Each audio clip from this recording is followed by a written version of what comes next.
Do you remember the first time you met Richard Nixon? It was in 1963. A group of us had organized a group in the Boston area. I was a graduate student at Harvard University, which we finally came to name the Ripon Society, named after the small town in Wisconsin where the Republican Party had presumably been born in the 1850s. And one member of our group wrote a letter to Richard Nixon, who had just returned to New York from California after his election defeat in the gubernatorial race out there. Just wrote a letter telling him this group exists. We think of ourselves as sort of moderate Republicans. I suppose in that day we were using the term Eisenhower Republicans even. And we want to do research and explore ideas, and we want to prove that it can be a group of Boston University-based people. This is at the height of the Kennedy administration, without necessarily being Kennedy Democrats, and we wanted you to know about us. I think that was about all that was communicated. We got an invitation to come to lunch with Richard Nixon, who was relocating and starting over again, in a sense, after his two political defeats, and reaching out in all directions and trying to involve a broad range of people, and especially young people. And we had the most marvelous lunch. I think we first were ushered into his office, and then I remember going down in the elevator to the street and over to, I think it was called the Recess Club, there near the law firm's offices. And I remember two things, in an effort to be very fair and balanced in this comment. One was how awkward he was about small talk in the elevator. Here we were, a bunch of strangers, and he was shy and reserved, and I suppose that surprised us, or me, or something we remembered because it seemed improbable. We had seen him as this vice president and super presidential candidate. And the other thing we remember, all of us, at that lunch, he did one of his tour d'horizon trips around the world, and like almost everyone who went through that experience, it was absolutely dazzling. I always compare it with what someone told me who had been on the China trip when President Nixon went to China, who had the opportunity at the end of the trip to sit with him, planning to brief him about what the State Department, I guess, was planning for its diplomatic agenda in the weeks following the China breakthrough trip. And this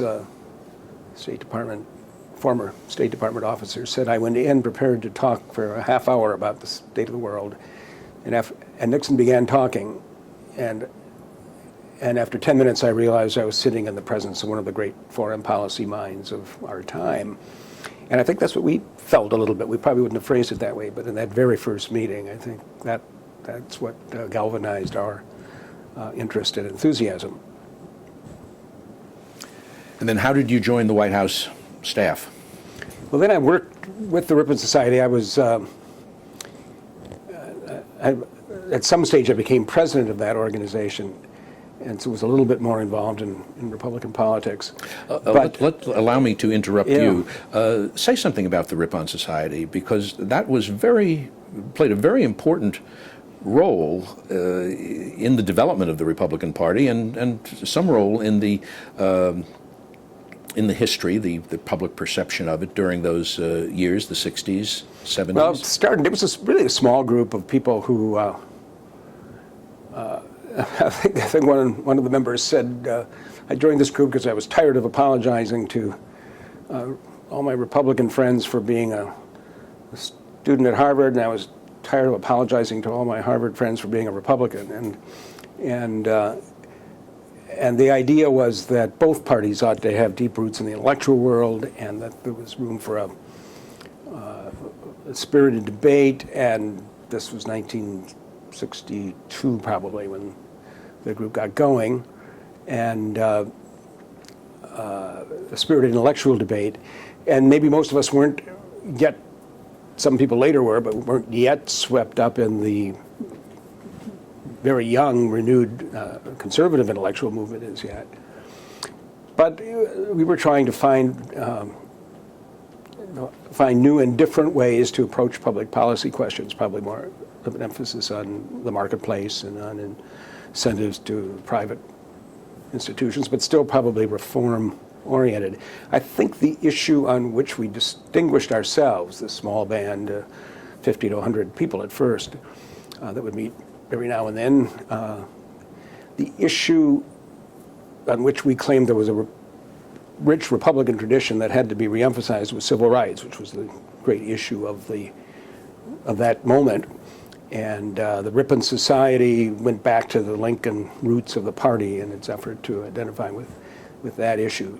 And then the group grew and started chapters all over the place, and people responded in different parts of the country. And Nixon was one of the most responsive of Republican leaders. I think respected a lot of the things that we were saying. I mean, among other things, we did a very early paper on building a new relationship with China. We did a big policy paper on the negative income tax, which Nixon later turned into the heart of his welfare reform ideas. Revenue sharing was a big issue that we tried to identify early on. So it was called moderate to liberal Republican. I think it was a very centrist group and a reform-minded, but not a copy of what was then liberal democratic thinking. And we had a lot of fun with it. And then it kind of faded into a different kind of group in subsequent decades, and it's still around, but I don't think it's as, I think only in those first 10 or 15 years it was oriented toward policy research more than may have been the case later on. So that's a quick description of that group. Were you surprised that Richard Nixon was interested, A, and B, as interested as he turned out to be? Would you have expected him to be more conservative? Well, I don't know. It's hard to remember just what our expectations might have been at that time. The fact that we even contacted him probably meant we thought he would be responsive. And we were, his 1960 campaign was essentially a moderate one. In fact, some conservatives were upset that it was too moderate. So probably we had reason to think that he'd be responsive. And his civil rights record through all the years had been quite strong. As vice president, he had taken leadership role on these issues. And that being one of our central issues, probably we thought that was an area in which he would be responsive. What happened to me next, actually, was that I got a call from his office asking if I'd like to meet alone with him. I think what I did was, after this luncheon where he was so impressive, I had sent him a couple of things I'd written as a way of following up. We learned in our discussions earlier with the speechwriting staff about people who got their jobs because they wrote letters, and I suppose in this case I was part of that train of people who were able to make that kind of contact. And he invited me to New York, and I went down and had a meeting alone with him one evening. And then somewhere along the line, I got a call asking if I wanted to travel with him in the 1964 campaign. And so I did that for 5 or 6 weeks, and really barnstorming the country, much of the time in smaller cities. Goldwater was the presidential nominee, and it didn't look as though it was going to be a good Republican year in terms of the presidential race.